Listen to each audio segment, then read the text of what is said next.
Coming up on Philosophy Talk. George Walker Bush. Great president? Or the greatest president? What are leaders made of? Some leaders lead by moral force, like Gandhi. Others by brute force, like Hitler. Others by rational argument, like I'll think of someone soon. We often talk about the leadership paradox. Our guest is Deborah Rhode from the Stanford Law School. Oftentimes what enables people to get to leadership positions is a real hunger for achievement, for power, for status, for recognition. But what makes people successful once they get to those positions is a focus on achievement by others. Is there anything all great leaders have in common? It's vision, it's values, it's personal skills like self-awareness, self-control. What are leaders made of? Coming up on Philosophy Talk.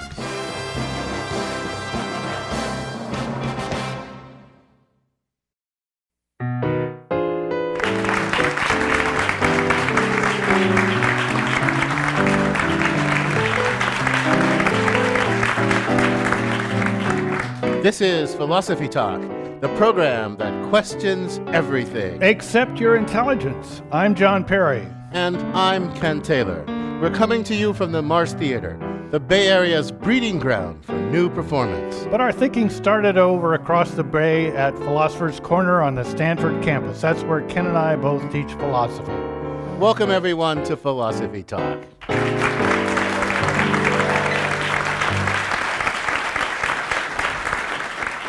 Today we're asking the question, what are leaders made of? Well, Ken, it seems to me that's going to depend on what you're leading, what you're the leader of. What do Girl Scout leaders, Army generals, 49er quarterbacks, corporate honchos, philosophy department heads, what do they all have in common? Probably nothing. Well, I don't know. I think they do have something in common because, look, whether you're a Girl Scout leader, you lead Girl Scout troops, or Army troops, you still have to be able to communicate and motivate, for example. Well, I suppose by definition there has to be someone you're leading, whether they're preteen Girl Scouts or a troop of soldiers. But that's not much. Getting a group of preteen girls to go out and work hard selling cookies or to work on their merit badges, and getting a troop of soldiers to fight hard in the face of danger, those are just completely different. You could be completely good at one and lousy at the other one. I take your point, but why can't both things be true? Let's have it both ways. There are some skills and capacities that effective leaders tend to share, like the ability to communicate or motivate, as I said. But, what it takes to exercise those skills effectively, as you say, that depends a lot on context. So you're suggesting that we distinguish between what we may call general purpose leadership skills and context-specific leadership skills. Maybe all leaders need certain general purpose skills, no matter who they're leading and where they're leading them to. But the context-specific skills that make you a good leader in one situation may not transfer to other situations. That sounds plausible, but you know what? Now that you make that distinction explicit for me, I think I'm having some doubts. Because, is there really anything substantive to say about what it takes to be a good or effective leader in general? I mean, isn't it all about context? Well, I suppose it's conceivable that there is. We could have a name for it. Take someone who's good at leading Girl Scout troops, but not so good at leading Army troops.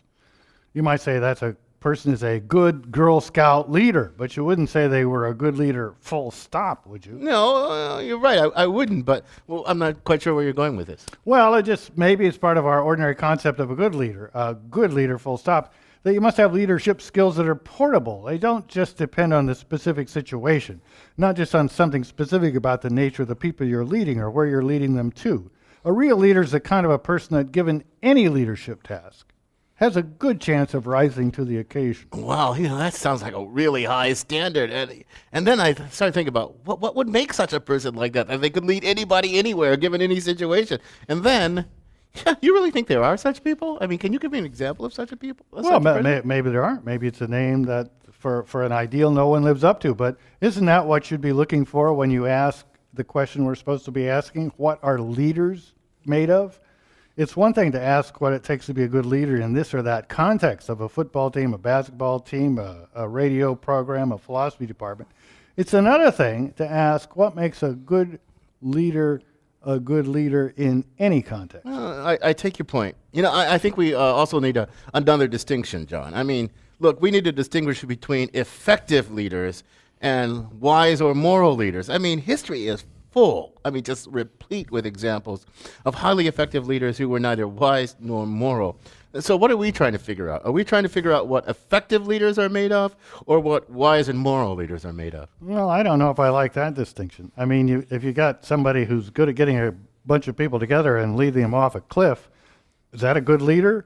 I think the qualities that make for wise and moral leadership are part of our concept of a good leader. The last thing we need is more foolish and immoral leaders. Well, but a leader who leads their followers even into ruin or folly or immorality, well, that person's still a leader. You say, they led them to ruin.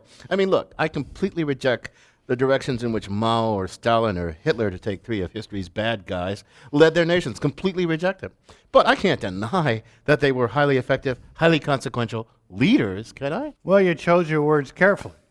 You didn't call any of them great leaders. Great leaders don't lead their followers into ruin, folly, or moral darkness. Great leaders have to be, in my humble opinion, both wise and moral. I agree. I think I agree that calling somebody a great leader is different from just calling them effective. I agree about that. Calling someone a great leader is a way of endorsing or approving of their leadership. So, in my opinion, Hitler was not a great leader at all. I don't endorse him, you'll be glad to hear. He may have been temporarily effective, but he was ultimately a foolhardy leader who led his followers into both immorality and disgrace and defeat. I take your point, but that still small voice in me is saying, not so fast, not so fast. Look, one man's moral darkness and folly is another man's most cherished goal. So really, do we really want to build a particular moral point of view, say ours and not the Nazis, into the very idea of leadership? Well, as long as it's my point of view, I'm all for it. But that's a difficult question. It's one we're going to have to engage with if we're really going to try to answer our question, what are good leaders made of? And to help us get started on our search for answers, we sent Caitlin Esch, our roving philosophical reporter, to talk to a group of high school students. She asked them about the leaders in their lives. She files this report. East Oakland, California is a tough place to grow up, an area with high rates of unemployment and violence. At Media Academy, more than a third of the students drop out before graduation.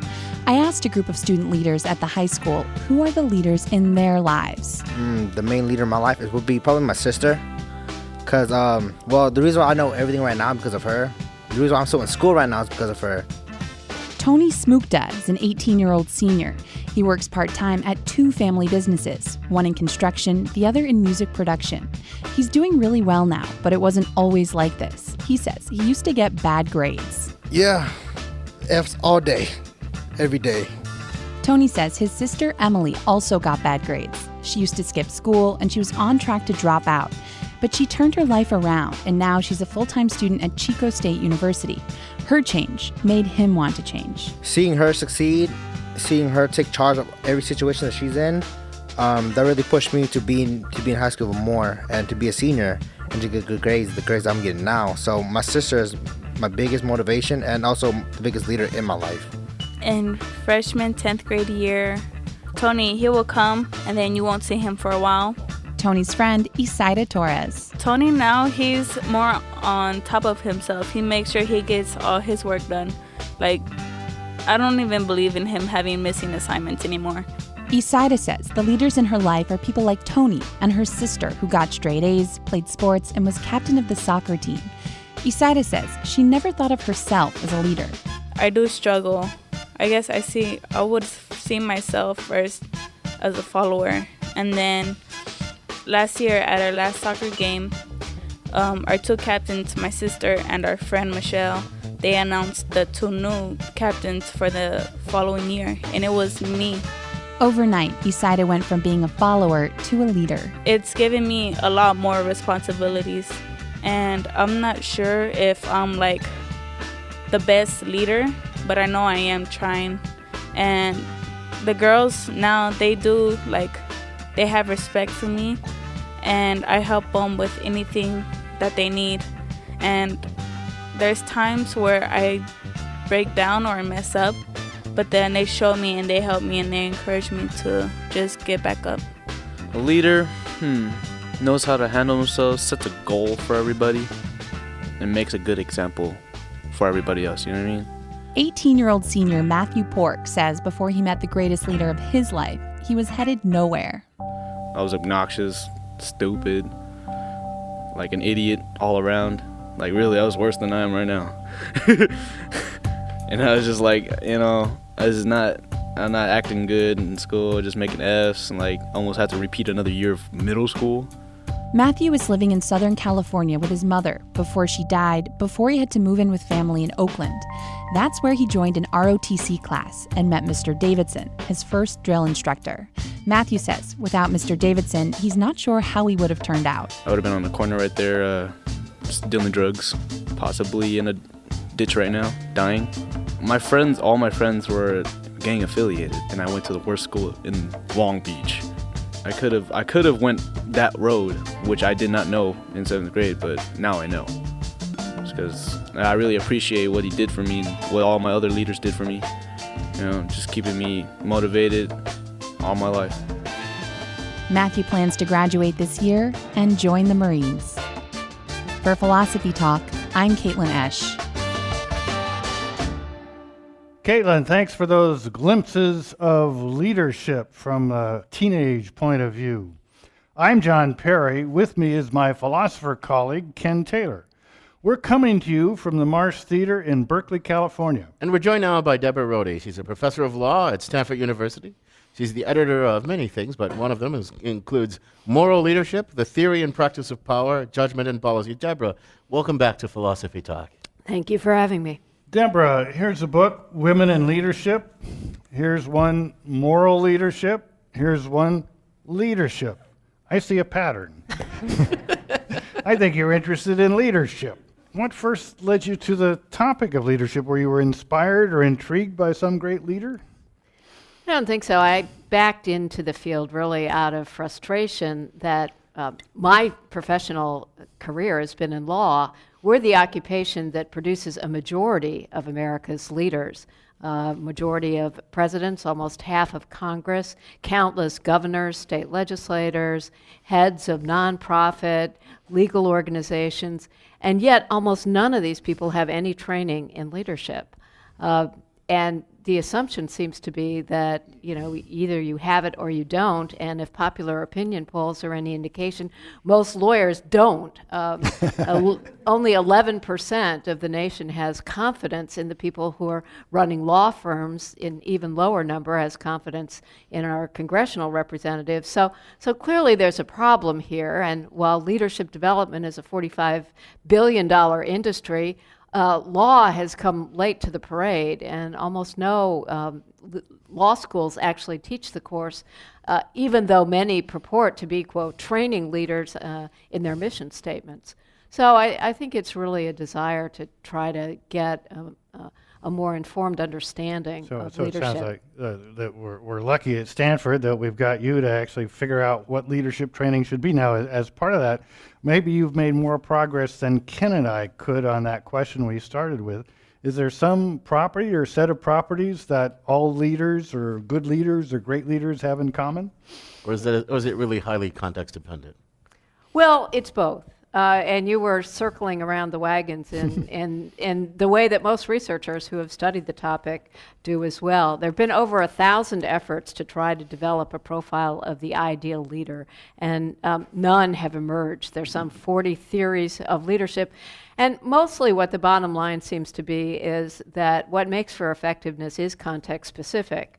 And really it's a match between what the circumstances require and what the individual brings to bear in those circumstances. So does that mean that you couldn't, how would you study leadership then? How would there be a theory of leadership? Would you have to study all the possible context and all the possible different ways leaders could be? What would you do? Well, no, because the second half of the observation of what else we know is not only is it context specific, but that there are certain traits that seem to hold steady over a wide range of contexts. And they're ones that you might expect if you were asking people what makes an effective leader, as a lot of researchers have done. So it's vision, it's values, It's personal skills like self-awareness, self-control, interpersonal skills, ability to communicate, and then it's technical competence in the field that the individual has chosen. This is the end. Philosophy Talk, coming to you from the Marsh Theatre in Berkeley, California. We're asking, what are leaders made of? With Deborah Rhode from the Stanford School of Law. In our next segment, we're going to focus on the role of good judgment and good moral principles in the making of leaders. Morality, wisdom, and leadership, along with questions from our audience when Philosophy Talk continues.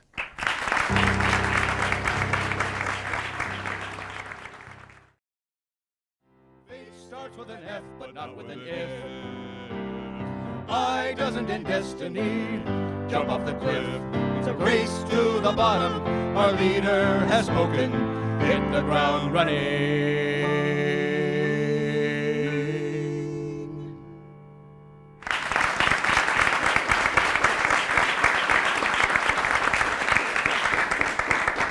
That's the Playtones. This is Philosophy Talk. I'm John Perry. And I'm Ken Taylor. We're asking, what are leaders made of? With Deborah Rhode, author of Moral Leadership, the Theory and Practice of Power, Judgment, and Policy. You can join the discussion by stepping up to one of the microphones on either side of the stage. Now, Deborah, you've got 3 different books here, but the title of one of them is Moral Leadership. Now, that term moral could suggest 2 different things. It could suggest that leadership is intrinsically moral, as John and I were, or you could think that, well, your own focus is on moral leadership, but you're at least open to the idea that there's a distinction between merely effective leadership and moral leadership. Which is it? Is leadership have to be intrinsically moral to be leadership, or is there a distinction? No, I think you can have bad leadership with all the prescriptive connotations that implies, and that we need to understand that. The examples that you gave, Mao Zedong, Hitler, Stalin, those are classic illustrations, and you don't put them in the same general category as Mother Teresa. They all were effective in the sense of being able to attract followers, which is probably the central task of any leader. But whether they were great leaders or good leaders is a wholly different question. I agree, but so when people talk about leadership, I mean, sometimes it feels like leadership per se is a virtue. I mean, you say, he's got real leadership potential, right? And it sounds like you're praising him. But if leadership is just about effectiveness, how could that be a praise, right? I mean, because somebody who leads you off the cliff, you say, God, he showed real leadership in getting everybody to go off the cliff. Isn't there something paradoxical about that? Well, sure. It depends on what your objectives are. So I'm sure there were folks in the Gestapo who said he's got real leadership potential, but you know what they meant by that is he'll deliver them to the concentration camps on time. So I think we do want to distinguish between categories of leadership here, but I think in conventional usage we generally use it as a positive attribute. Let me to get at this context issue, that one of the great leaders of the 20th century was thought to be Winston Churchill. Right. But after World War II, the British people turned him out as prime minister. They thought he was a great leader to win the war against the Nazis, but they didn't think he'd be a great leader to bring back prosperity and all the things they wanted. Was that sophistication on the part of British people, or is leadership really something that's a great leader can be great in one area and a disaster in another? I think that's absolutely right. And prior to Hitler invading France, Winston Churchill was a kind of worn-out backbencher that nobody took very seriously.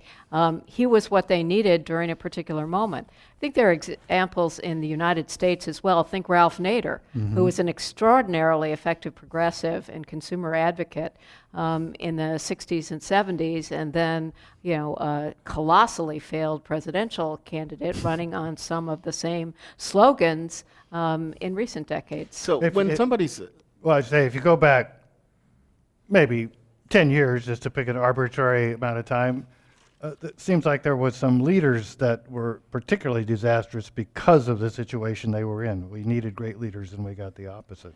Well, that's not to mention any names. Yeah, well, but look, I wonder, this conversation makes me wonder something. We talk about leadership. It sounds like the capacity for leadership or something. It sounds like that's a property of a person.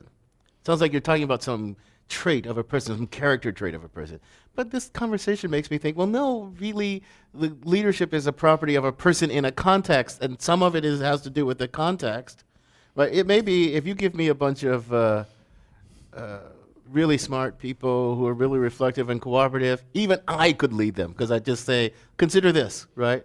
But if you gave me a bunch of obstreperous people who were set in their ways, it might be a disaster. So how much of what we call leadership is really, we're singling out a trait of a person, like an intrinsic character trait of a person, and how much of it is really about, the person in the context, where the context does as much work as the person does? Well, I think it's a combination. One thing, you use the word intrinsic, and most scholars of leadership would dispute that most of the characteristics that are relevant to effective leadership are ones that are inherent. They're acquired, and great leaders have learned from other great leaders how to practice leadership. Yeah, but when I meant intrinsic, I meant that belongs, whether or not they're acquired, but they belong to the person and not just the combination of the person. Yeah, well, and I think one of the single traits of an effective leader is knowing what the context demands and having a sufficient repertoire of skills to adapt. We often talk about the leadership paradox, which is that oftentimes what enables people to get to leadership positions is a real hunger for achievement, for power, for status, for recognition. But what makes people successful once they get to those positions is a focus on achievement by others and the ability to motivate, empower, and enable followers to achieve.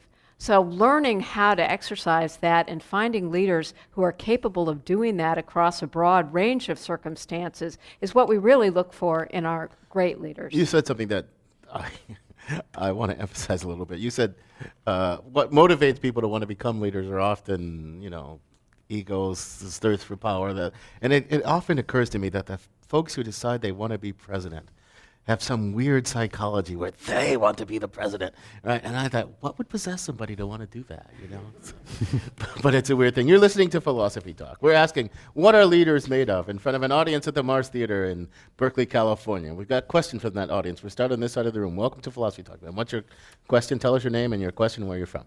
Hi, my name is Emma Capps. I'm from San Carlos, California. My question is, do you believe that someone can become the perfect leader, or if that is an unattainable ideal? The perfect leader. Well, perfection is an unattainable ideal, but I think everybody can improve substantially. And learning to be reflective about your own capabilities and being willing to accept feedback and criticism turn out to be key leadership skills that generalize across a broad range of circumstances. Mark Twain once famously said that a cat who sits on a hot stove won't sit on a hot stove again, but the cat won't sit on a cold stove either.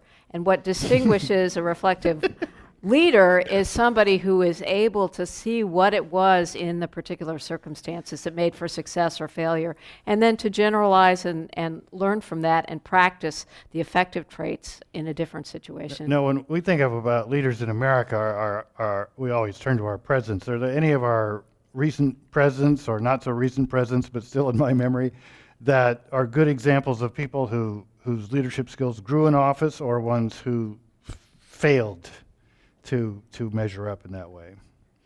Well, I think people would say FDR.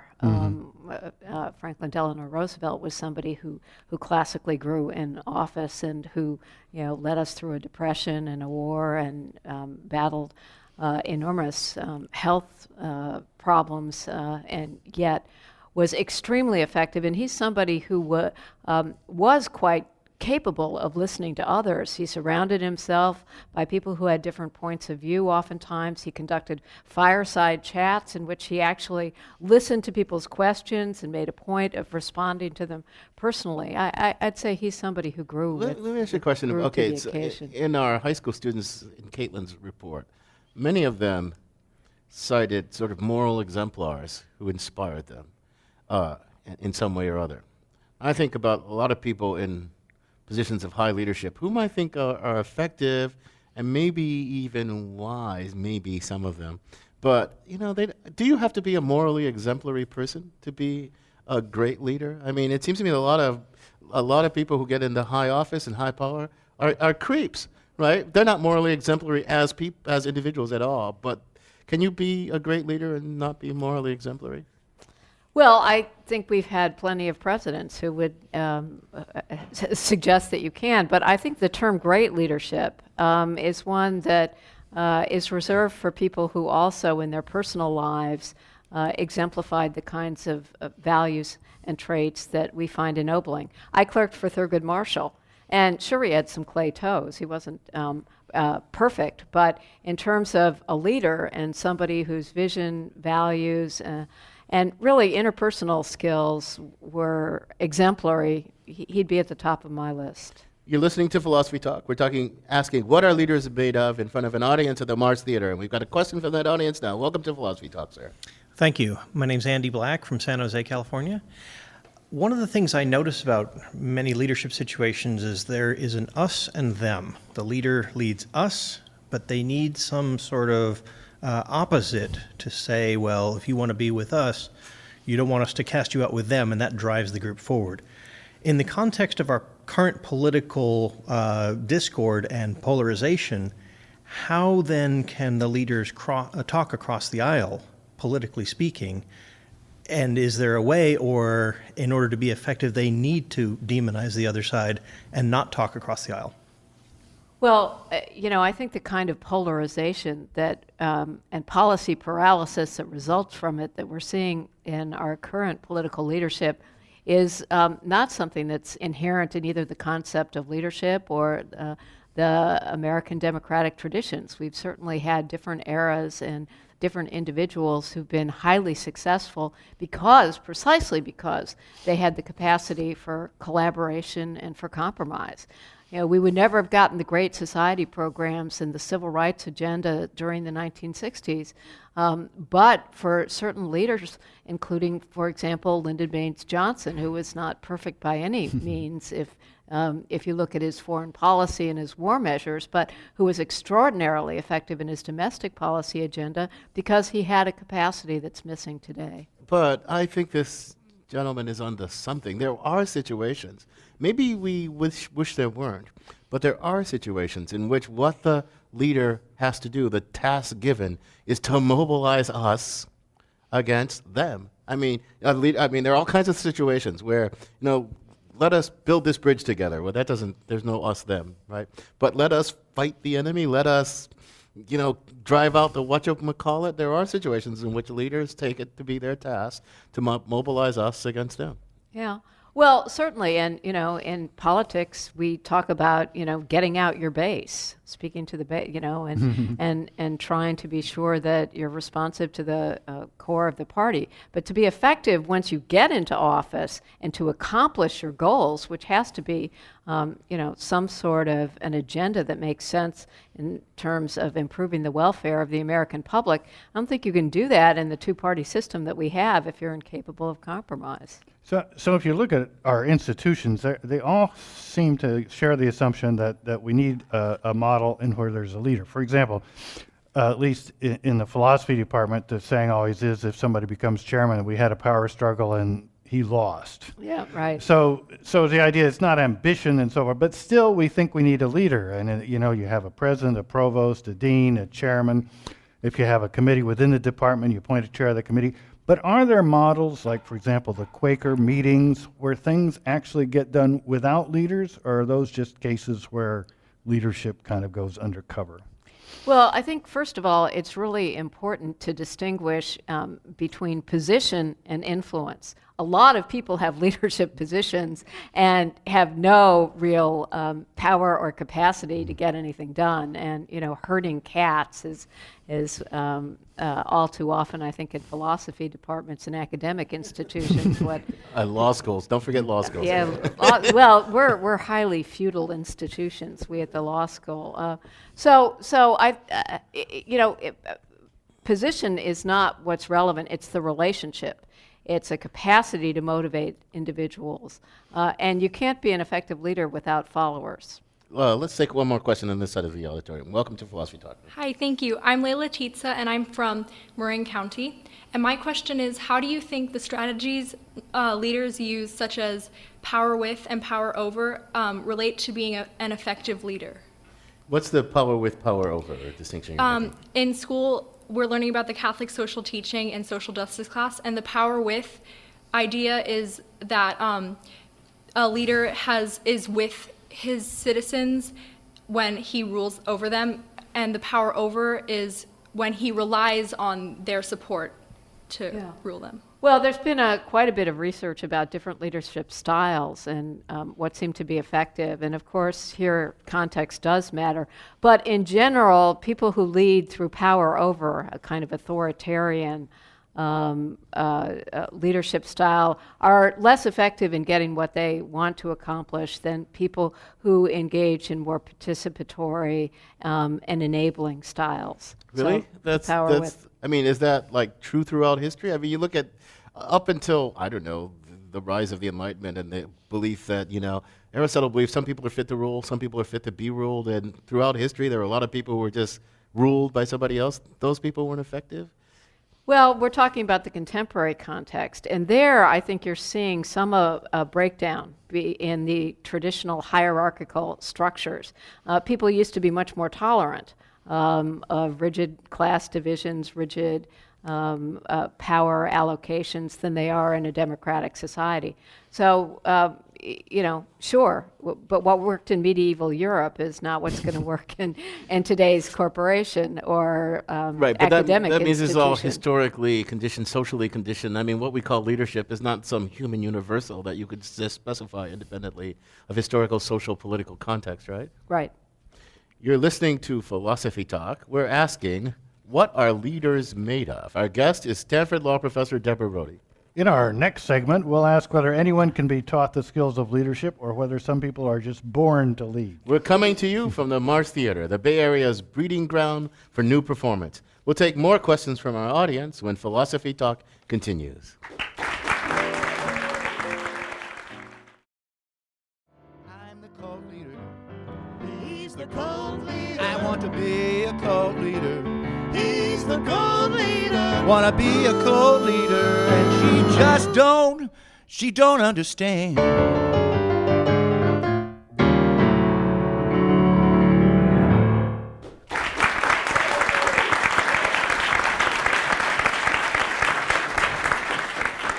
Thanks to the Playtones. I'm John Perry. This is Philosophy Talk, the program that questions everything. Except your intelligence. I'm Ken Taylor, and we're asking, what are leaders made of? With Deborah Rhode, editor of the book Moral Leadership, and also the book Women in Leadership and Leadership. Deborah, Shakespeare said, some are born great, some achieve greatness, and some have greatness thrust upon them. I wonder if you think it's like that with leadership. Are there people who are just born leaders, others who develop it, others who just have it thrust upon them? Is leadership, you must think it can be taught to a certain extent because that's what you're devoting a lot of your life to. But what are the limits? How much has to be there to begin with? Well, it's certainly true that some people have the traits and characteristics that predispose them to leadership positions. There's been some research that suggests that maybe 70% of leadership attributes can actually be acquired. I think, though, think of it as on a spectrum. And you can teach people to be better at most of the skills that are relevant to leadership. We, for example, in the academy often think of effective leadership in primarily analytic terms, and that's what we're looking for, is somebody who has the strength of mind and the virtues to actually exercise what we consider to be appropriate leadership. But for a lot of people, it's the soft stuff that's the hard stuff. It's the ability to be a good conflict manager. It's ability to manage your own emotions and to be self-aware, not just of what people are saying, but what they're not saying. So those skills, I think, are ones that we typically certainly neglect in law school. But if you look at any effective lawyer leader, it's people who somehow manage to pick those skills up despite what we inflicted on them in the guise of teaching them to think like lawyers. We teach them to think like lawyers. We don't teach them to think or act like leaders. And that's what my mission has been to try to correct. Well, if you think of an effective leader or a great leader, there's always two things. There's the followers that the leader somehow manages to collect and keep following. And then there's the goal to which he leads them or she leads them. look like two different skill sets, picking a good goal and a good route to get there and keeping everybody together. Which of those traits do you focus on teaching in your educational endeavors? Well, first of all, I think we want to break down a rigid distinction between leaders and followers. Most of us are both in our daily lives, and we lead, as experts put it, from the middle. So I'll be in a leadership capacity in one context and in a followership capacity in another. And actually, most of the skills that are relevant in both capacities turn out to have a lot of overlap. That's not to say that hierarchies aren't real and that people at the top get to exercise power in a way that people in the bottom don't. But if you think, for example, about interpersonal skills or problem-solving skills or ability to understand the cognitive biases in your own way of approaching problems that get in the way, you need that as a leader or a follower, and part of what we learn in a leadership course is how to be an effective follower, because that's where a lot of people are going to be spending a lot of time. Maybe I spend too much time around philosophers. Possibly. But easily. No maybe about it, Ken. Easily. But the thing with philosophers is they are not followers.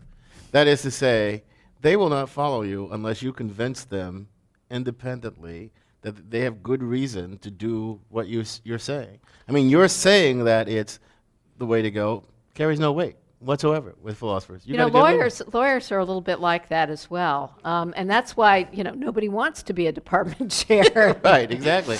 So there's special challenges if you're trying to lead a philosophy department or a law school. You really have to recognize that you're with people with very high needs for autonomy. Right, exactly. And I'm just wondering, really, what is it to lead people? Because you said, I talked about the authoritarian past, and you said, well, these days it's more democratic, blah, blah, blah. What is it to be a leader, except to be a persuader, if people have complete autonomy and the choice of whether to follow you or not? I mean, people want leadership to be different from just authority, but if people have the higher the autonomy of the so-called followers.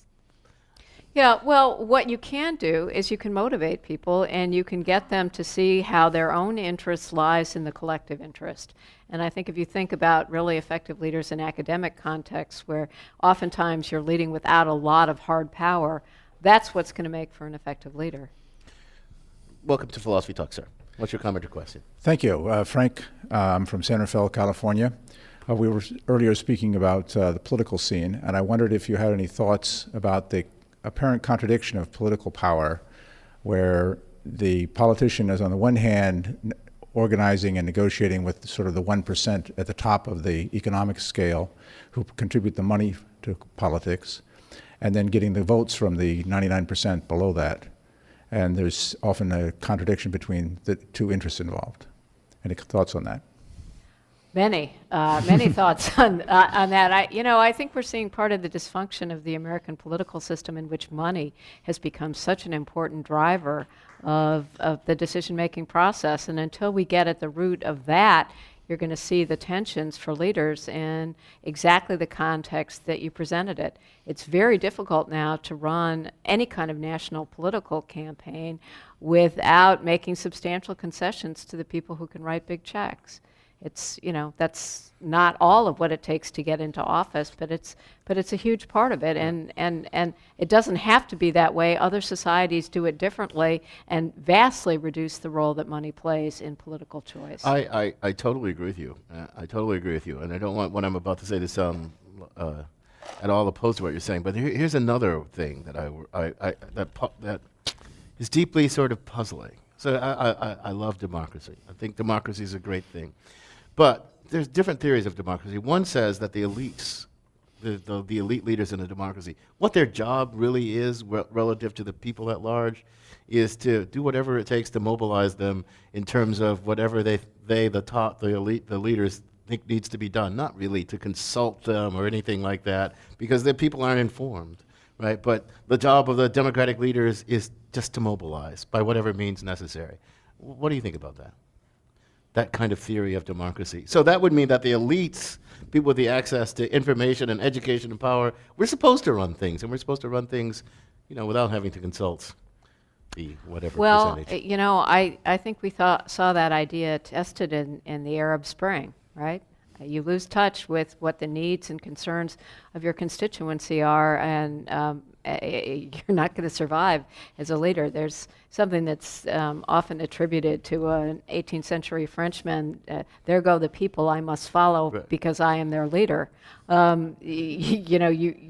If you're not in step in some important ways with what the broad base of the followers that you seek to motivate, you're not going to be successful. Some people who observe the Supreme Court think that they're lacking a few basic distinctions, like between money and speech and human beings and corporations. Are those possible fallacies general throughout the law profession, or is this something where the law schools tend to criticize the Supreme Court? I hope. I blame it on the politicians who appointed some members of the Supreme Court who seem to have lost touch with some certain with certain fundamental distinctions. Another question from our audience. Over there. Great, Welcome thanks. to Philosophy Talk. Great to be here. My name is David Sharon. I'm from Piedmont, California. I teach here at UC Berkeley in the entrepreneurship program, and the business school, and leadership is an important thing that we look at. I'm curious to know your thoughts about the selection process at a university like Stanford versus the training process of how you train leadership, and why 70%, I think, was the number that came out earlier, of the leaders are lawyers in the United States, and I don't know how many philosophers become lawyers. So how can the philosophy department train more leaders, and we get sort of a different selection of leadership out of that? Yeah, that's a darn good question. It's a crummy job market in philosophy, so a lot of them end up in law school. You'd be surprised how many philosophers. Yeah, philosophers make good lawyers. And look, the thing that philosophers have that we try to teach our students, we don't always succeed, and we try to exhibit this ourselves, is to be moved by the force of the better reason. Right? Why should I do this? What's on the side of reason? Now, it seems to me that if you can say to people who are supposed to follow you, here's the better reason, here's the reason to do this, and they see you as a person who's reasonable and open to reasonable consideration, that gives you some leg up on leading them. Well, but let's not let the followers off the hook here, because you asked about selection bias, and part of the problem in law and in politics generally is who we put in the position. And in law firms, for example, they're classically read by people who have a big book of business, who've been very successful as lawyers. Those are not, and as one consultant put it, and then we sort of hope they don't drive us into a ditch. They're people with no management training and oftentimes no management skills, and indeed the capacities that make them effective lawyers are not ones that make them effective leaders. I agree with you entirely, and here's one of the things I want to say. People who are corporate titans are always running for public office. They say, I ran a business so I can run a country or I can run a state. And they're like, wait a minute. Yeah. Let's talk about the context sensitivity. What's it like to lead when you've got command authority versus what's it like to lead a democratic polity? I just think that argument is so ridiculous. And being able to lead a pizza company is not the same as, being a leader of the free world, with all due respect. Well, Harry Truman went bankrupt as a haberdasher, but he was a pretty effective leader. Well, there you go. So there you go. He was a great leader, I would say, not just effective, going back to our early distinction. But Deborah, I'm going to give you one last comment before we say goodbye. I think I would just emphasize the real need for values in leadership, and the importance of people who get to positions of power to think about using that power in a way that benefits the broader good. And that turns out to be, I think, what enshrines their own legacy. So from even a self-interested point of view, what they have to learn to subordinate when they're in the leadership position is those strong self-interests for status, power, and money. Otherwise, entitlement takes over, and you get the scandals we've seen too many of. So to thank you for that wise counsel, and I'm going to thank you for joining us.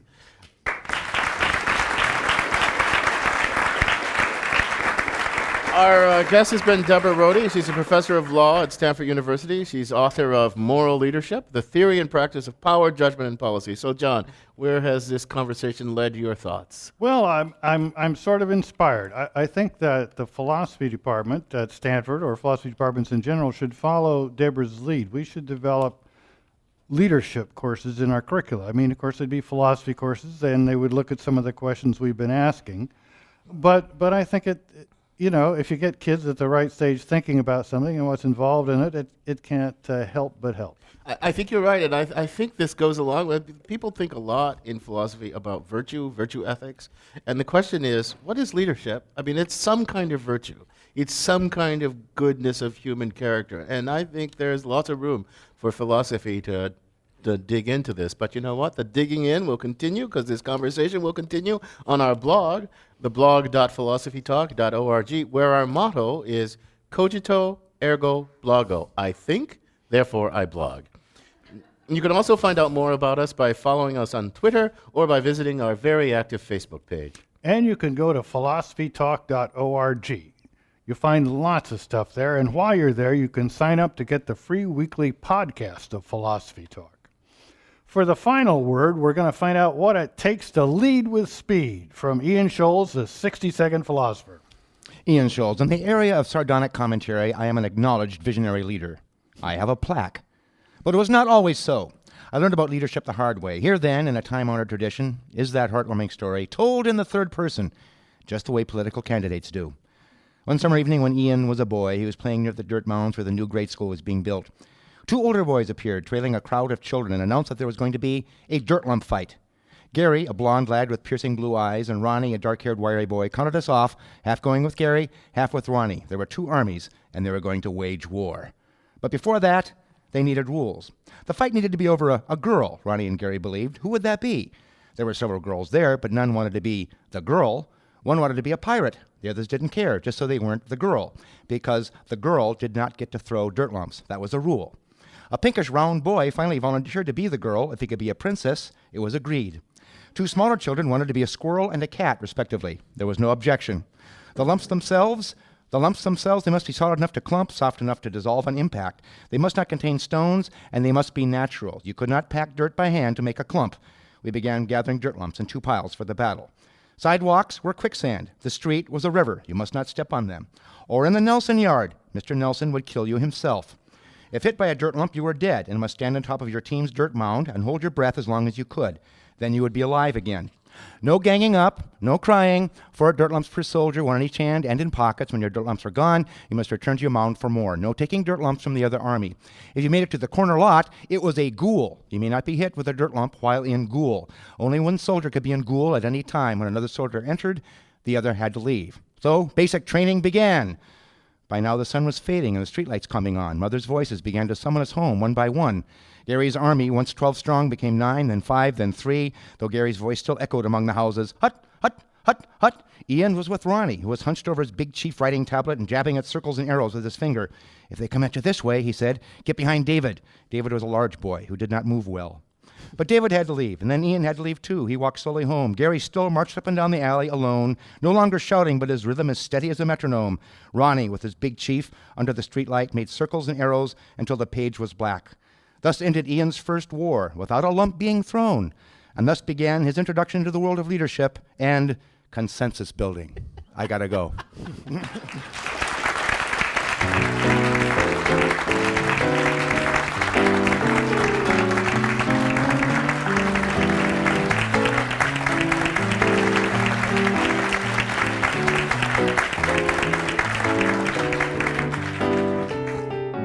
Philosophy Talk is a presentation of Ben Manila Productions and the trustees of Leland Stanford Junior University, copyright 2012. Our executive producer is David Demarest. The program is produced by Devin Strolovich. Laura McGuire is our director of research.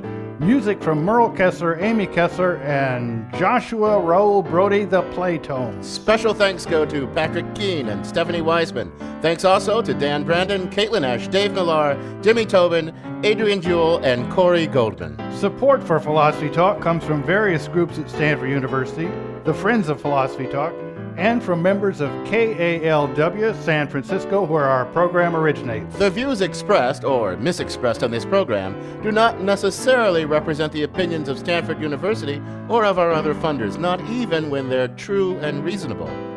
The conversation continues on our website, philosophytalk.org. I'm John Perry. And I'm Ken Taylor. Thank you for listening. And thank you for thinking.